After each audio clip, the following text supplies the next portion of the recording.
Bienvenidos a este análisis. Hoy vamos a viajar en el tiempo, directamente al Berlín de principios del siglo XX, para colarnos en una conversación que es, francamente, alucinante.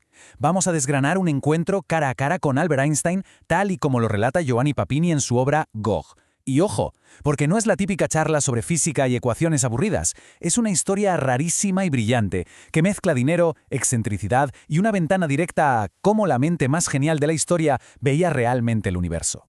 Para entender bien esto, imaginemos la escena, porque el contexto es de locos. Resulta que un tipo, que ni siquiera es científico, decide soltar la friolera de 100.000 marcos a la Universidad Hebrea de Jerusalén. ¿Para qué? Pues única y exclusivamente para conseguir una audiencia privada con Einstein. Una determinación increíble, ¿verdad? El caso es que llega el 30 de abril, se abre la puerta del estudio en Berlín y, sorpresa, el visitante no se encuentra un científico absorto garabateando fórmulas. ¡Que va! Se lo encuentra súper relajado con un arco en la mano, tocando tranquilamente el violín y con una auténtica, cito textualmente, cabeza de músico. Vale, vamos a sumergirnos de lleno en esto. Einstein, claro, deja el arco y empieza un interrogatorio que roza lo cómico. Intento ubicar a este señor. ¿Es usted matemático? No. ¿Físico? No. ¿Astrónomo? Tampoco. Le pregunta si es ingeniero, filósofo, músico o periodista, y a todo responde que no. Einstein está perdidísimo. Tiene delante a un tipo sin ninguna formación que confiesa abiertamente que esa donación gigante fue solo una excusa para que le escucharan. Pero curiosamente, esa honestidad y buena voluntad logran ablandar al genio. Pasamos a la sección 1, enemigo de las dualidades, el objetivo supremo. Y aquí es donde la conversación da un giro monumental. Einstein decide pasar de la relatividad. Dice que eso ya es cosa vieja, que está en los libros. En lugar de eso, revela su motor interno, la fuerza detrás de todo su intelecto. Él mismo se define por naturaleza como un enemigo de las dualidades. O sea, la simple idea de que existan dos fenómenos o conceptos que parezcan opuestos literalmente ofendía su sensibilidad. Su mente tenía un único objetivo máximo: aplastar por completo esas diferencias. Confiesa que siempre se ha mantenido fiel a ese viejo sueño griego de alcanzar una sola cosa: la unidad absoluta.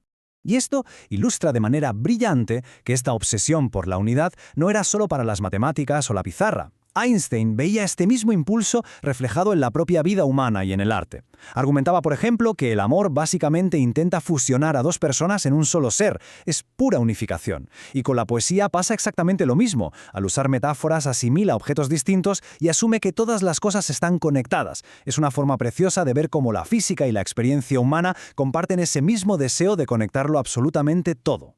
Sección 2. Todo se reduce a física. El proceso de unificación. Esta necesidad vital de unificarlo todo nos lleva a lo que podríamos llamar la gran reducción científica. Históricamente, cada ciencia iba a lo suyo, pero Einstein nos cuenta cómo empieza un efecto dominó brutal en el que todo empieza a colapsar en una sola disciplina. Fijaos en el ritmo de esto. Galileo y Newton cogen la astronomía y la convierten en física. Riemann hace lo mismo con la geometría. Luego llegan Nernst y Max Born, y ¡boom!, la química se integra en la física. Y la biología, pues trabajos como los de Loeb la reducen a reacciones químicas, así que, bingo, también se convierte en física. Todas las ciencias devoradas por una sola. Sección 3. La física de lo único. Datos irreductibles. Vale, avancemos y veamos cómo se desarrolla esto, porque una vez que todo es física, Einstein mira dentro de su propia casa. Y resulta que ahí también había datos rebeldes, cosas que no cuadraban. Conceptos como el espacio y el tiempo absoluto parecían entes separados, ¿verdad? La masa inerte parecía diferente de la masa pesada, pero Einstein demostró que el espacio y el tiempo son aspectos indisolubles de una sola realidad unificada, el espacio-tiempo. La barrera entre ellos simplemente se desvaneció por completo. Así que el punto clave aquí es entender la cronología de estas unificaciones. Primero, Faraday demuestra que los fenómenos eléctricos y magnéticos son lo mismo. Luego, los experimentos de Maxwell y Lorentz meten a la luz dentro del electromagnetismo. Y aquí es donde Einstein suelta su descubrimiento final, su teoría del campo unitario. Logra demostrar que la gravitación y el electromagnetismo, sí, también son lo mismo. Espacio-tiempo, materia, energía, luz, gravedad, al final del día son solo nombres distintos para una única actividad homogénea.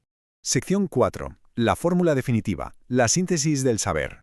Y esto nos prepara para el gran clímax. Si todo se reduce a una sola cosa, a una misma actividad homogénea, ¿es posible expresar toda la complejidad del universo en una sola fórmula matemática o verbal? Einstein asegura que sí. Toda la síntesis del pensamiento humano se puede traducir al lenguaje corriente en solo 3 palabras. Atentos a esto. Algo se mueve. Es un momento para pararse a asimilarlo. Miles de años de investigación, los cerebros más brillantes de la historia, reducidos a algo asombrosamente elemental. Algo se mueve. Ahora, lo que es realmente interesante de todo este concepto es cómo Einstein compara su conclusión suprema con los grandes absolutos filosóficos de la historia. Hace un recorrido genial. En el siglo I, San Juan dictaminó que al principio era el verbo. En el siglo XIX, el pensador Goethe afirmó que al principio era la acción. Y Einstein, en el siglo XX, culmina diciendo que, tanto al principio como al fin, la respuesta es el movimiento. No podemos decir ni saber absolutamente nada más. Sección 5. El verdadero secreto. ¿Una fórmula trivial? Claro, imaginaos el estupor del visitante al oír esto. Einstein nota la decepción de su oyente ante lo que parece una respuesta supervulgar por su extrema simplicidad, y se defiende diciendo que, a fuerza de unificar, tienes que llegar a algo así de sencillo. Pero la duda queda sembrada en el aire. El visitante se va sospechando que el genio tenía escrúpulos de confiar los auténticos secretos de la ciencia a un extraño. ¿Acaso algo se mueve es realmente la verdad desnuda del universo? ¿O fue una brillante respuesta señuelo para proteger el conocimiento de alguien que solo había pagado por estar ahí? Esto nos deja una reflexión final fascinante. Hoy en día, con tantísimo acceso a la información, ¿seguimos recibiendo solo las respuestas simples mientras los verdaderos secretos se ocultan tras puertas cerradas? Es una pregunta que sin duda nos deja queriendo saber mucho más.